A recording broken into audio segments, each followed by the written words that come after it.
becomes a battle of nerve. As much as anything else, as we head towards the business end.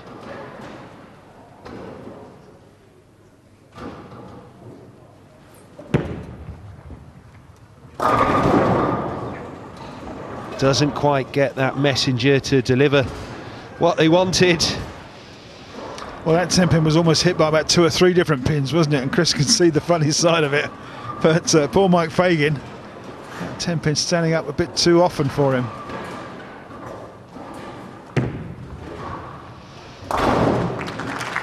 Certainly getting used to sparing that 10-pin. No trouble whatsoever. Looks like even the European squad are getting in on the act with the joke. Mika needs a strike just to retain the lead. If he can't make it, his score will drop. His maximum score will drop down yet again.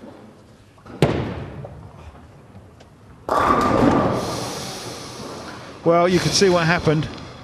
Certainly didn't make the right-hand side of the head pin. Didn't make the 1-3 pocket at all. It went left. Well, he's moved left, and so has his shot. It's left of his target on the lane. It's left of the head pin. He can only leave the single 6-pin standing. It's going to be a straightforward spare, but spares are not what Team Europe or their captain want.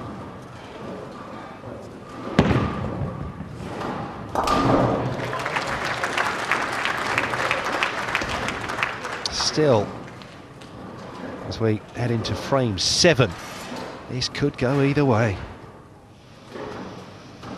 The lead stays at 10 pins for Team USA.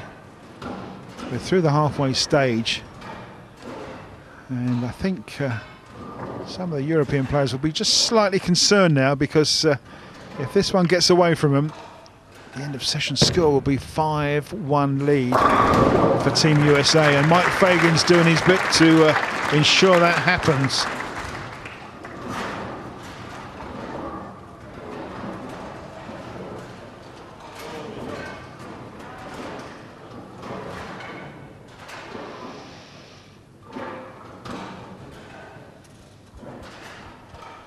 Well, there you can see what's been going on with Mike Fagan's game. No open frames, that's the important thing, but lots of strikes. Look, 14 and 8. 4 in this particular game for Fagan. Strikes, that is. Come on, Mika.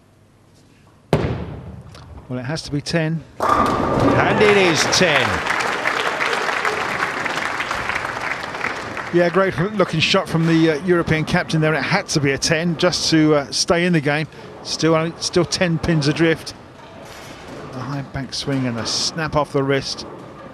Great rotation, and look at that flush in the pocket, and that's the way to get a strike. Thumbs up and all smiles, but you've still got some work to do yet, Mika, I'm afraid. That goes for his team as a whole. Yeah, he's actually given a thumbs up to someone in the audience who's actually got a moose on their head. Dear oh dear, we might see that later on. In the meantime, 8th frame, and 2 standing there for Mike Fagan. So a little window of opportunity again for Europe. Makeable spare, of course. Yeah, absolutely. Makeable spare, but the opportunity for Koivuniemi to come back with a double.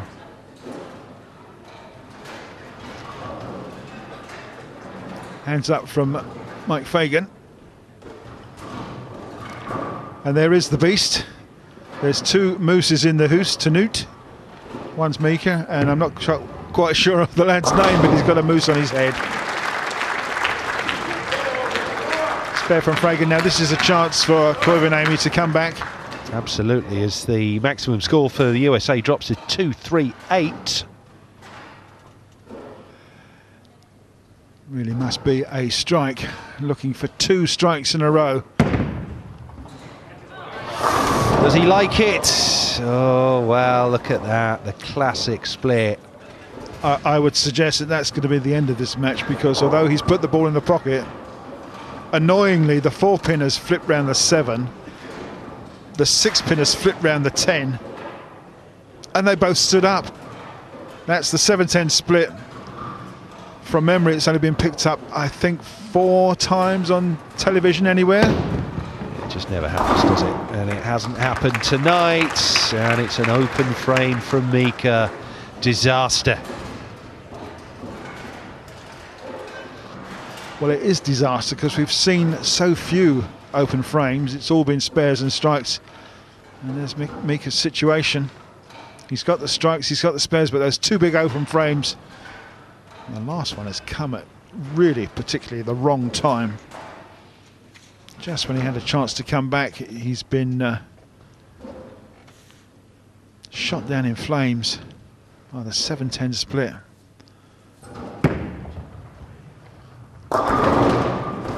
Well,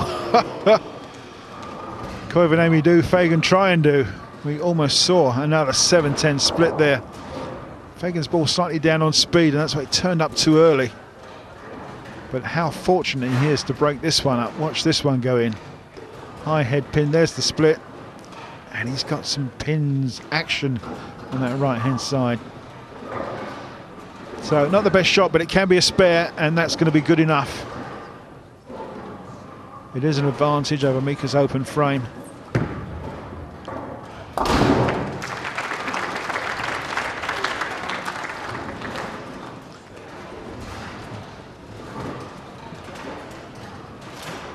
Mika foundation frame now for Koivuniemi, the European captain, and he's got some work to do. 216 he can strike off for, but he's only got 4 strikes out of 8 frames so far.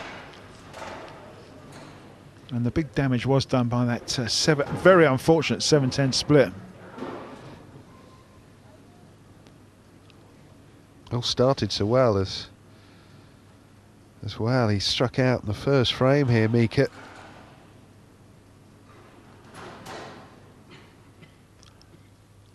Looks like a change of ball for the European captain. Is it time for a little bit of experimentation? I feel that's the way, but he's left that same split. Oh, the totter. The game is over, Andy, because that is just ridiculous. It changed of ball, hit the pocket, same place, and left the identical split, the impossible 7-10. Look at that. You can see the pins flying around, wanting to hit those corner pins. Go for it. Yeah! The 7-10 split. Fantastic. 2 300s already in the opening session of Weber Cup 14, and then the 7-10 split. What are we being treated to here, the Cheercast? Andy, I actually had it as an open frame on my score sheet before Mika bowled it. Now watch this. History being made here. Mika Koivuniemi hit that 7-pin, blast that 10. Great spare. I told you so. Mika's giving those pins some real hell. Could that be some kind of turning point? That is a serious break in Team Europe's favour. It's come too late to save this particular match, but there is a long way to go. I hasten to say, but I think Mika's done that before on television, if my memory banks serve me correctly. Well, it was a kind of, I told you I could do it. And that's how you respond. Yeah, look at that, the shush from Mike Fagan. Yeah, he's telling the Moose boss. He sneaked up very quietly, and that strike is enough to win the game. He's gone through the 200 barrier. He's got 2 more shots left in the 10th. Koivuniemi can only go out for 206. And that has already been surpassed by Mike Fagan. So I hate to say it, Andy, but it will be another point for Team USA, despite that fabulous 7-10 conversion from the European captain. Yeah, Mike, not too bothered about that. 4-2 in the United States' favour. The opening session ended last year. But...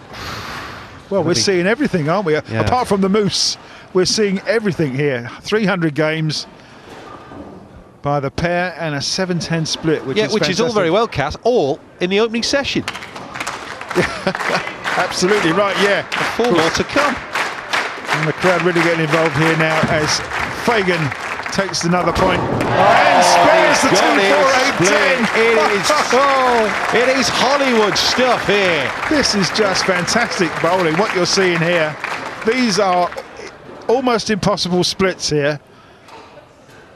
This is the 2-4-8 and the 10. Now just watch this one. Hit it so thin and bounce across and get the 10 pin. Crikey.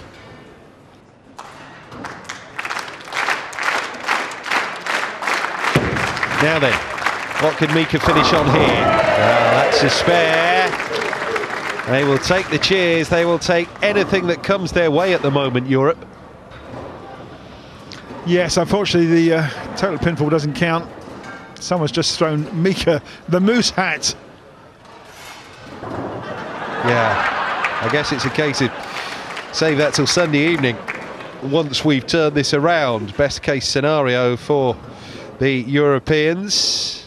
Well, there is the mascot. It's been thrown in, like throw the towel in. Unfortunately, Mika cannot change what's occurred. Goes high through the headpin, can only be a spare. And unfortunately will be a sub-200 game. I hate to say it, another defeat for Team Europe. Yeah, it's 196. Not enough, really, here. Mike Fagan closing out this opening session at Weber Cup 2013 with a 217. Well, and it all started so well for Europe with that Baker victory. But then, all about the Americans. Barnes, Jones, Fagan, O'Neill. Fagan again for a 5-1 United States lead at the end of this opening session. Over to Tony. Thank you. I'm with Mike Fagan. Mike, well played. What a start for the United States, and well played in that match. How did you assess your form there coming up against the Moose? Well, it probably wasn't the best game of my career, but, you know, it was effective. Stayed clean and made my spares, you know, had a triple in there and managed to get to 2-10. And Mika had some unfortunate breaks, you know, and I'm glad to get the W. This captain's pick is a great part of this format here at the Weber Cup. What were you thinking? What were your emotions when your name was announced? Well, I wasn't surprised, honestly. I mean, with Tommy and Chris bowling both 300 and Bill just coming off the lanes, you know, I was ready to go. I knew that the lanes would be a little bit different than I had bowled on in the past, so I wanted to make some adjustments, and you know, I think I got a good feel for them. Hopefully we can continue on. So that's the end of the Friday session. You guys are going to enjoy yourselves tonight, aren't you? Absolutely. Might have a pint or two, you know. Enjoy our little lead here. Lovely. Well done, Mike Fagan, ladies and gentlemen. So the Americans will have a pint or two to celebrate. The Europeans may have a restless night after what's taken place here in Barnsley. We'll see you next time.